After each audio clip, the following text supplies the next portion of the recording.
Hey everyone, my name is Timothy Sears, and I am the director, producer, camera operator, writer, everything of Last Roll.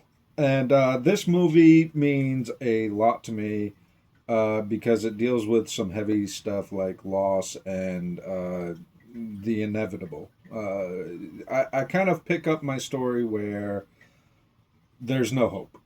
There's no last minute somebody's going to save the day. It's already been decided what's going to happen, and we are looking at our heroes and how they deal with an unchangeable fact.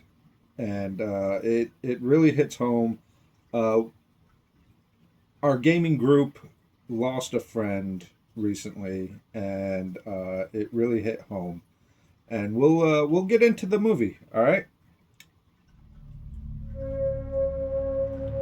So this opening title sequence right here, uh, I found the assets on Artlist.io,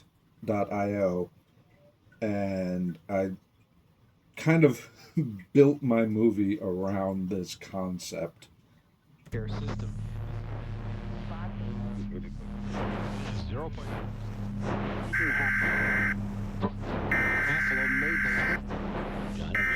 So this guy right here, Daniel, he was a last second addition. Quite literally, this is actually the next day from the filming that we'll see later. He came to the house and well, hold on. Let's talk about this first. So this was an interesting shot right here. We'll pause this for a second. I wanted to kind of show off some of my compositing skills with this, and I used a DaVinci Resolve. I've used DaVinci Resolve for everything during this entire program. I know, Full Sail. I'm sorry, you're Adobe, but I hate it. Anyway, moving on. This is I did this in the Fusion page of DaVinci Resolve, and if you can see the tiny I did this on purpose because there's his arm and shoulder are right in the frame of the TV.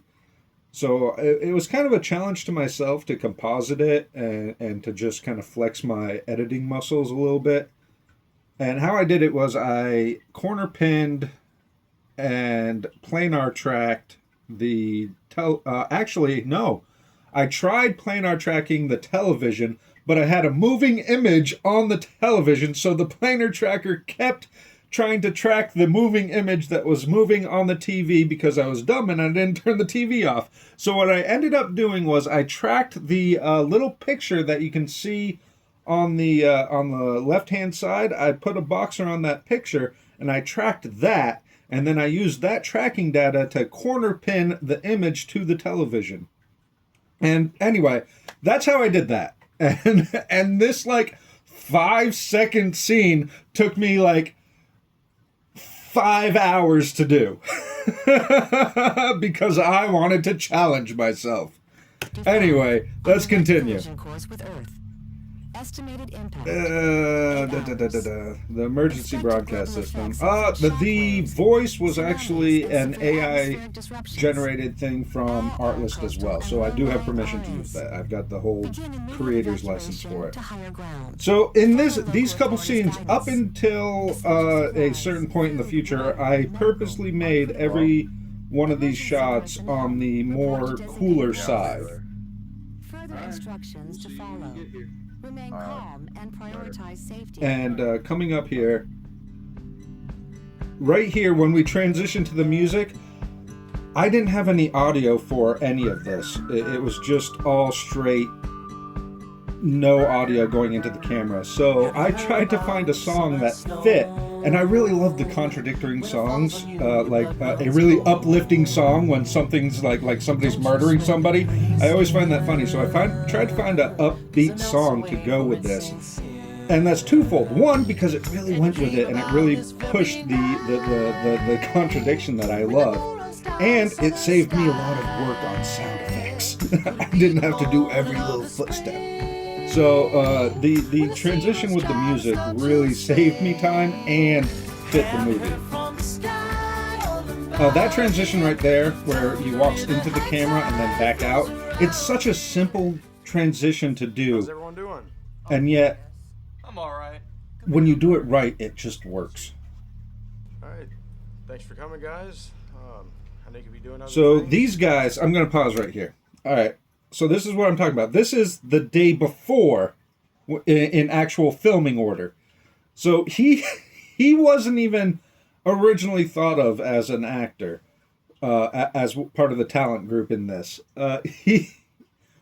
The original person that was supposed to be playing his role just kind of life happens and he couldn't show up for it. So what we did was he thought he was coming over to play Magic the Gathering. And when he got there, we were like, hey, you want to play this role real quick? And I'm telling you right now that nobody here read the script at all. Like, we went over it a little bit. We got the high points, but nobody really, like, committed lines to memory. What I ended up having to do was I had to just tell them what was going on and let them act it out. And this is a group of role players, right? That we play Dungeons and Dragons all the time. So I had faith that they'd be able to ad-lib a lot of what I needed. And I really didn't have to do a lot of takes. All right, Jason, you have We'll continue the here. in front of you. His weapon is drawn. It raises above So his I head. shot all of this on a Steadicam. Go to it. I had a vest on with a gimbal stuck into a spring arm. So I'm going around, I'm doing all these whip pans because I really wanted a lot of motion Slip in the mud. because it was a table Fall scene. before him. And if I had just locked off the shots, then I don't think it would have conveyed as much All right. As you emotion pull as I close, wanted. the orc raises his And weapon above his head. I by all means am not a technical expert, especially with lighting. I come from a photography and videography background where I've had to use natural light for everything. So forgive me on the technical skills, but there is a point where what perceived mistake was actually done on purpose.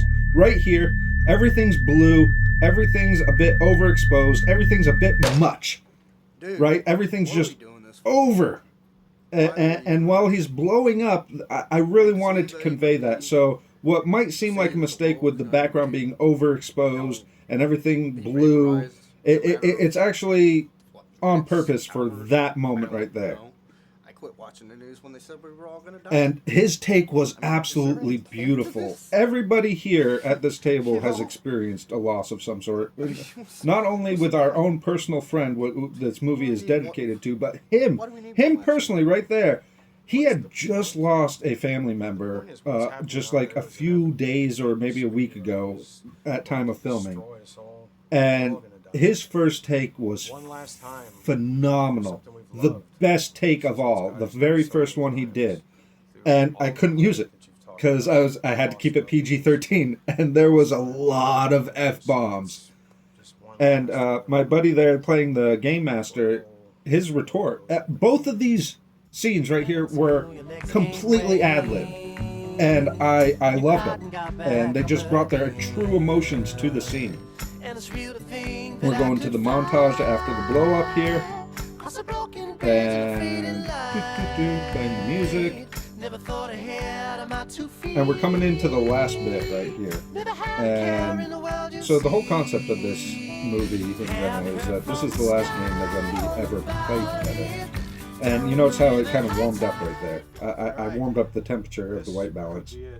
This battle has And this is the only time I switched lenses. I kind of went to a wider lens, but I'm kicking myself for it because still have a chance. As if you look in the top right corner of the frame, you can see my dang light. And if you look at the bottom right of the screen, you can see my laptop and my other lens. And I'm just like, oopsie. But right here, he actually All right, he misses. He actually rolled a 20 on that, and I had to cut it because he looks at me like dead in the camera. He looks at me and he's like, All right. Roll your damage. and I'm like, "What's up?" He's like, "I actually rolled a 20." I'm like, "Okay, I already got that footage." And I'm like, he's like, "I just wasn't expecting it." After that hit, But they actually killed it. take this foul beast. And so I told him the younger kid there. His name is Hayden. He was trying to figure out what was going on in this last scene, and we had to do a couple takes, and he kind of wasn't like clicking on it. But I was like, all right, just make up numbers. It doesn't matter. Like, like it doesn't really matter. Just make up some numbers. So he threw out some outrageous numbers, like 67 for the damage. And there's the reveal that he actually rolled a 20 and would have killed the entire party, but he, as the DM, decided to fudge the roll and let them have one last round of attacks, and they ended up winning. And yeah, that was an amazing experience to just finally get with all of them and finally put it all together. And I had this whole movie concept in my head during the entire shoot. Like I said, we didn't even really look at the script. We just kind of swung it. Yeah, that word. But the music is from Artlist. I love Artlist. It's a great asset and dedicated in loving memory to Jason W. Fife. That was our friend that we lost. He was an amazing guy, and we'll miss him dearly. All right, all. That's the movie. That's everything, and I hope you enjoyed it. We'll see you in the next one.